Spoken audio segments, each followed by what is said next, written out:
Hello students, welcome back to the channel NCERT studies. तो आज हम करने जा रहे हैं हमारी जो विस्टास बुक है आपकी क्लास 12 की इंग्लिश की, उसका फर्स्ट चैप्टर जो कौन सा है, द थर्ड लेवल है।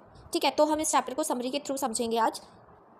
तो सबसे पहले क्या है आपका कैरेक्टर स्केच है, यानी कि जितने भी कैरेक्टर्स इस स्टोरी में आपको दिए गए हैं हम एक एक करके उन सबके बारे में जानेंगे। ठीक है, तो सबसे पहले बात हुई है किसकी, एक 31 ईयर ओल्ड मैन जो चार्ली नाम का है उसके बारे में। ये मेन कैरेक्टर है यहाँ पर। ठीक है, तो हम रीड करते हैं और फिर मैं आपको एक्सप्लेन करती हूँ। A story deals with the curious experience of 31 year old man Charlie, a daily commuter who reaches the third level while taking the subway for his home. एक 31 ईयर का ओल्ड मैन है जिसका नाम Charlie है, जो एक daily commuter है।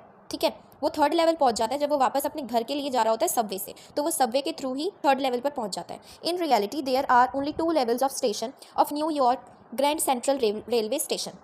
Reality में क्या था कि न्यूयॉर्क का जो ग्रैंड सेंट्रल रेलवे स्टेशन था उसके सिर्फ 2 ही लेवल थे, लेकिन जो चार्ली है वो थर्ड लेवल में पहुंच जाता है। The third level is something akin to the narrator's imagination. ये क्या बोला गया है कि जो थर्ड लेवल है ना, ये नरेटर की इमेजिनेशन से आया है। ठीक है, ये जो चार्ली है, जो नरेटर है यहाँ पर, उसकी इमेजिनेशन है ये। ठीक है, it is a journey back in time and interaction of time and space. क्या बोला गया है कि ये जो हमारी स्टोरी है वो जर्नी के ऊपर बेस्ड है, जो कि पिछले टाइम को शो कर रही है, मतलब इस प्रेजेंट टाइम में से पिछले टाइम में जाने वाला एक टाइम। जैसे कि आपने कार्टून देखा होगा डोरेमोन, तो उसके पास क्या होती है, टाइम मशीन होती है, जिसकी वजह से वो कहाँ पहुंच जाता है, कहीं पर भी जहाँ उसका एंशिएंट टाइम में जाने का मन करता है तो वो टाइम मशीन के थ्रू वहाँ पर जा सकता है। वो तो कार्टून था, लेकिन आपको जो है सिमिलरली इस चैप्टर में भी ऐसा ही देखने को मिलेगा। ठीक है, तो ये जो एक इंटरेक्शन दिखाया गया है टाइम और स्पेस के बीच में। It is seen as Charlie's medium of escape from the pulls and pressure of life. Charlie, ये क्या दिखाया गया इसमें कि जो चार्ली है वो अपनी लाइफ से बहुत ज़्यादा परेशान चल रहा था, तो उसकी वजह से वो एक छोटा सा एस्केप दिखाया उसकी लाइफ में कि अपनी लाइफ के पुल्स एंड प्रेशर से छूट कर वो कहीं और चला जाता है। The story is a masterpiece by Jack Finney. Jack Finney ने जो है स्टोरी लिखी है, उनका एक मास्टर पीस है ये। A writer of science fiction who describes the third level as the mysterious world that is somewhere between our unfulfilled desires, expectations and dreams।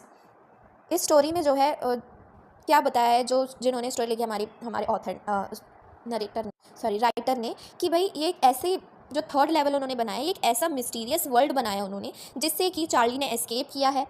ठीक है, और जो हमारे जैक फैनी हैं वो कौन से राइटर थे, एक साइंस फिक्शन के जो है कौन थे राइटर थे।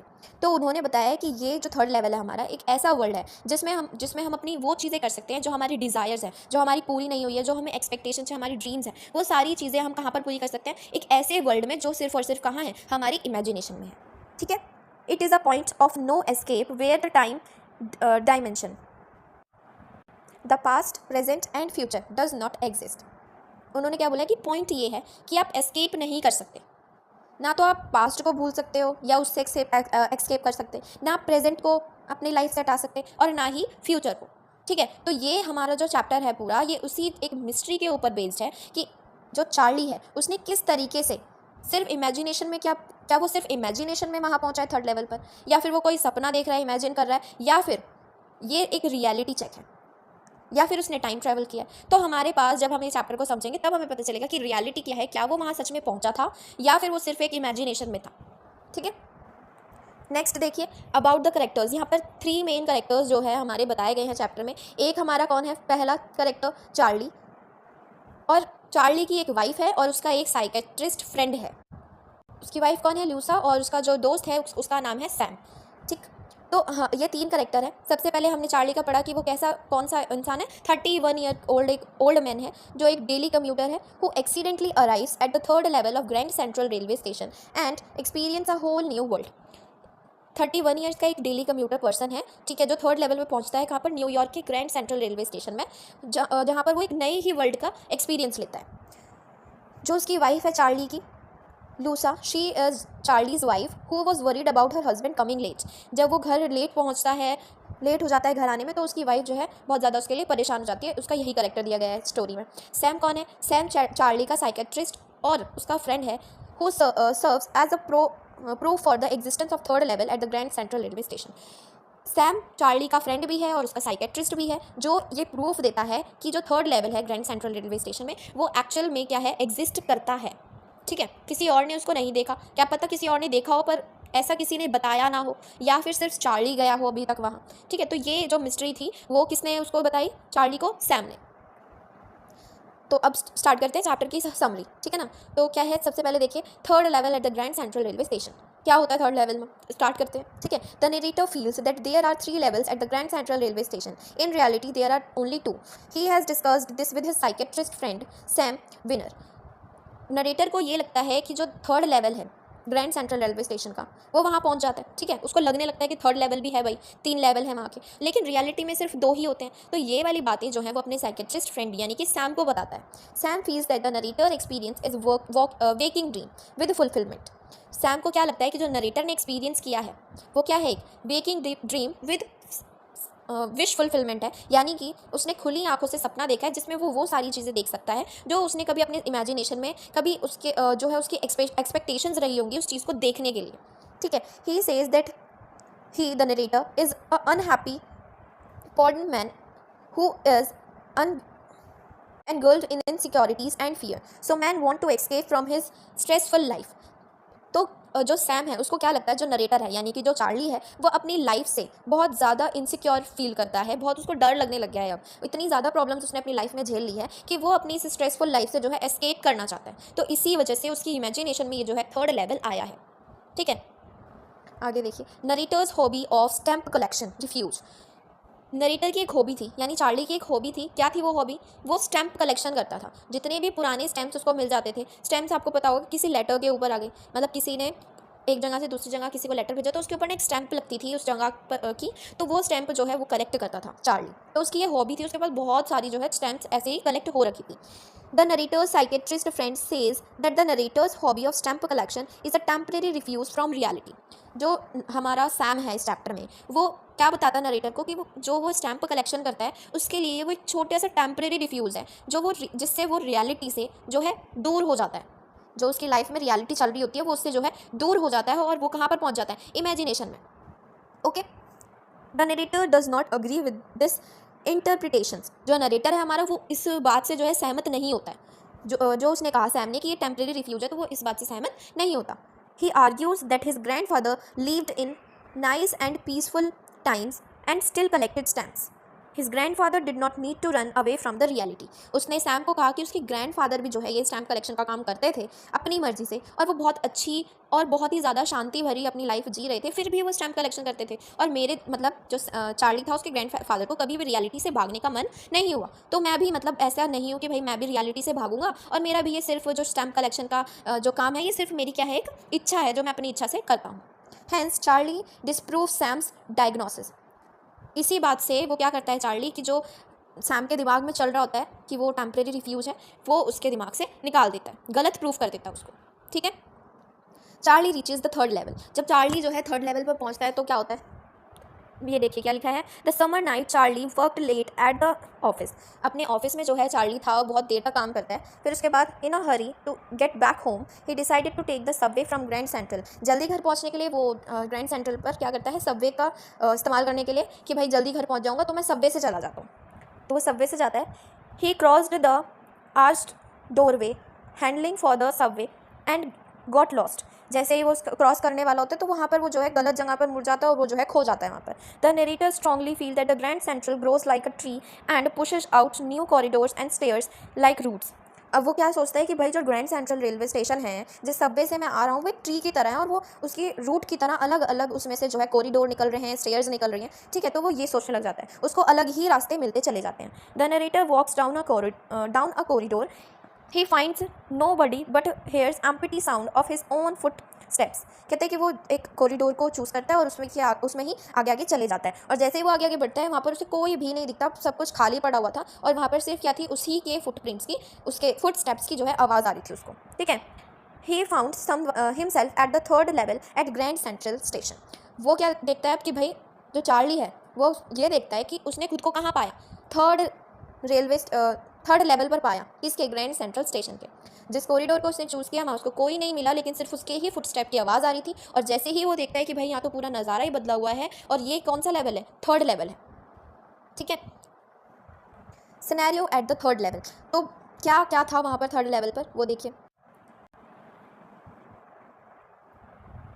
The place was different, there were smaller rooms fewer ticket windows and open flame gas lights there. वहाँ का जो पूरा व्यू था ना थर्ड लेवल का, बहुत ही अलग था। ठीक है, फर्स्ट और सेकंड जो लेवल थे उनसे बहुत ज़्यादा अलग था। वहाँ पर क्या थे, बहुत छोटे छोटे रूम्स बने हुए थे, एक फ्यूअर टिकट विंडो था, और वहाँ पर जो है ओपन गैस लाइट से, मतलब लालटेन, जो खुली हुई लालटेन होती है ना, वो थी वहाँ पर।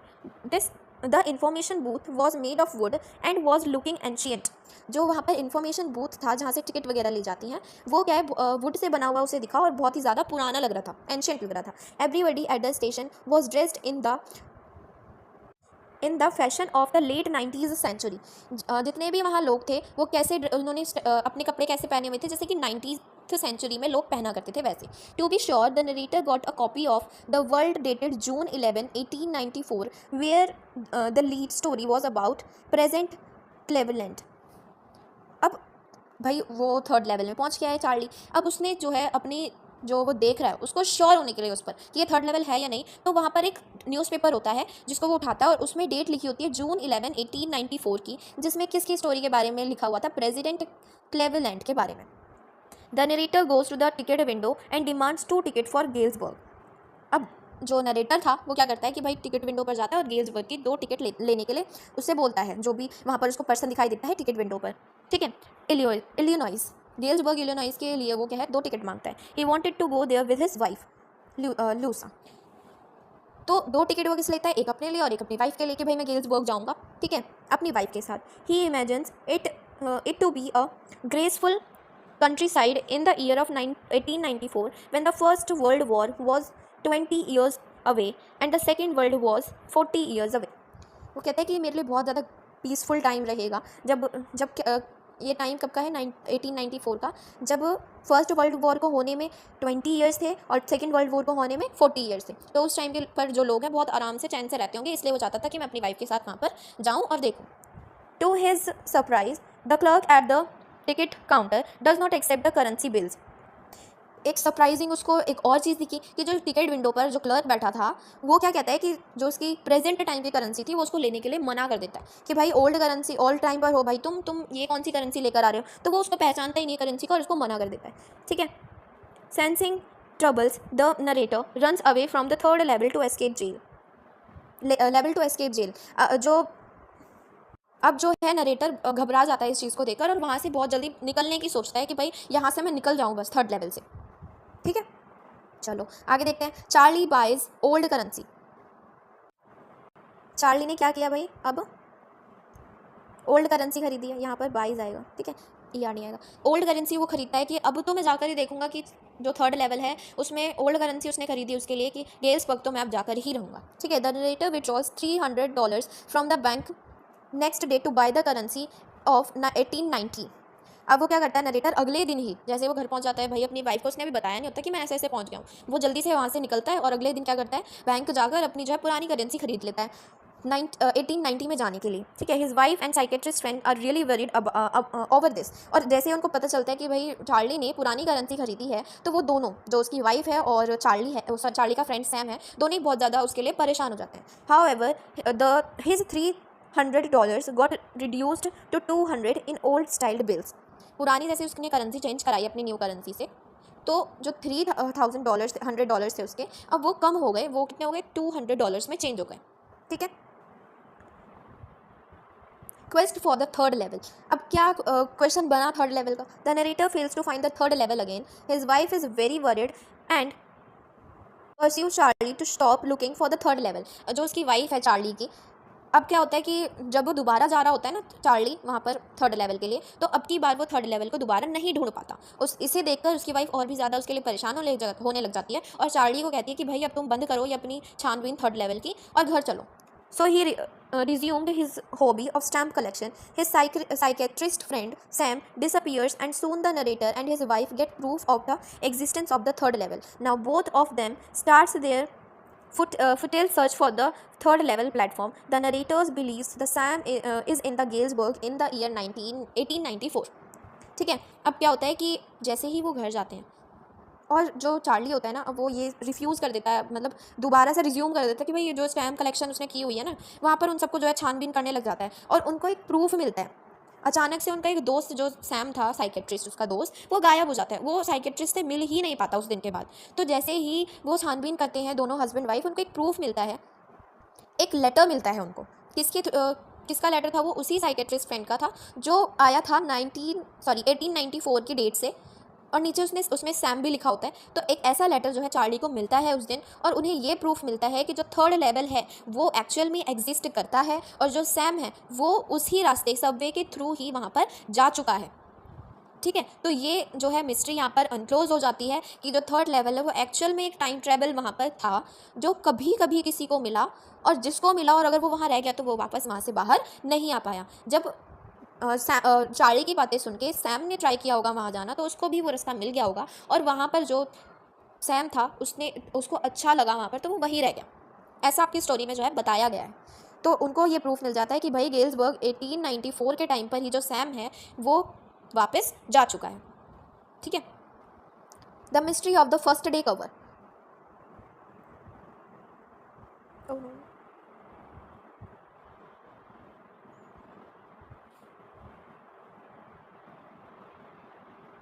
तो अब क्या है, फर्स्ट डे कवर की जो मिस्ट्री थी उसको अनलॉक करते हैं। ठीक है, क्या कहा है? When a new stamp is issued, stamp collector buy it and affix a new stamp on an envelope. They mail the envelope to themselves on the first day of the sale. जब भी कोई new stamp जो है issue की होती है, तो जो स्टैम्प कलेक्टर्स होते हैं वो उस स्टैम्प से एक एनवेलप पर उस स्टैम्प को लगाते हैं और अपने आप को उस दिन मेल करते हैं जिस दिन की वो जो है उसकी सेल स्टार्ट होती है न्यू स्टैम्प की। The postman gives proofs of the date. जो पोस्टमैन होता है वो उस डेट का प्रूफ भी देता है।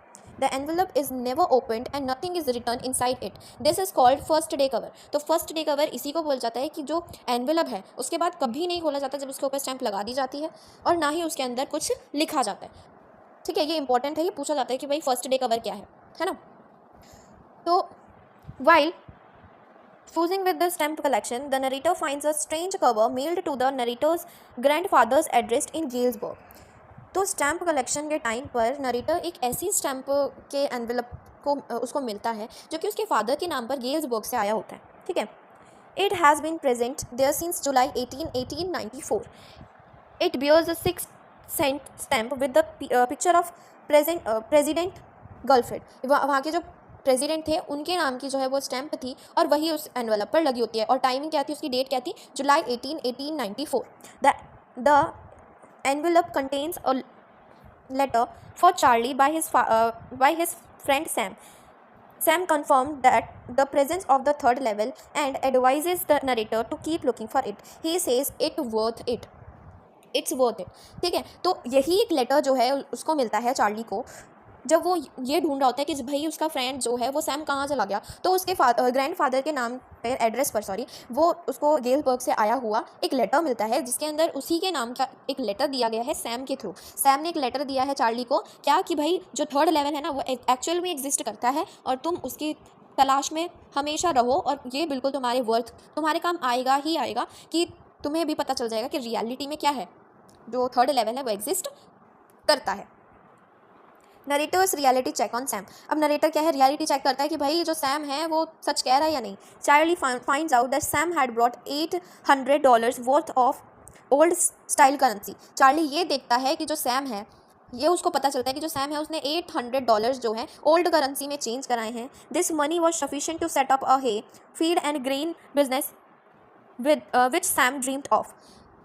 इतने पैसे यानी $800 जो उसने ओल्ड करेंसी में बनाए हैं वो उसके लिए इतने ज़्यादा हैं, इनफ हैं कि वो वहाँ पर जाकर अपना खुद का बिजनेस खोल सकता है, ग्रेन फीड कराने का, ग्रेन्स का और हे का। ठीक है, जो उसने हमेशा से सोचा था। Sam is qualified psychiatrist but can not go back to his profession in Galesburg of 1894 because the profession of psychiatrist did not exist at the time.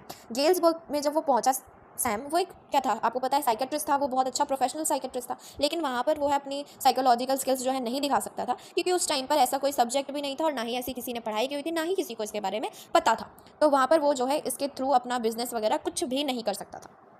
ठीक है, तो यहाँ पर जो है हमारी पूरी समरी का एंड हो गया है। ठीक, तो हमें इस चैप्टर से ये पता चला है कि जो थर्ड लेवल है वो रियलिटी में एग्जिस्ट करता है और ये क्या है, एक टाइम ट्रेवल है। जो हमें कहा, जो चार्ली को है, एक बार वो चार्ली को ले गया पास्ट में और एक बार वो किसको ले गया, सैम को, और सैम तो वहीं रह गया और उसने अपना बिजनेस भी सेटअप कर लिया होगा। ठीक है, आई होप ये चैप्टर आपको जो है समझ में आ गया होगा अच्छी तरीके से। अगर आपको कोई भी कन्फ्यूजन है तो प्लीज़ कमेंट में बताइएगा। तो आज के लिए इतना ही। Thank you so much for watching this video. Please like the video, subscribe the channel and please Telegram का जो चैनल है उसकी लिंक डिस्क्रिप्शन में मैं डाल दूँगी और प्लीज़ उसको ज्वाइन कर लीजिए। आपको ये पूरा PDF वहाँ पर मिल जाएगा और जितने भी रिलेटेड वीडियोज़ इसके बाद आने वाली है या इससे पहले आ चुकी हैं वो सारी आपको वहाँ मिल जाएगी। Thank you so much.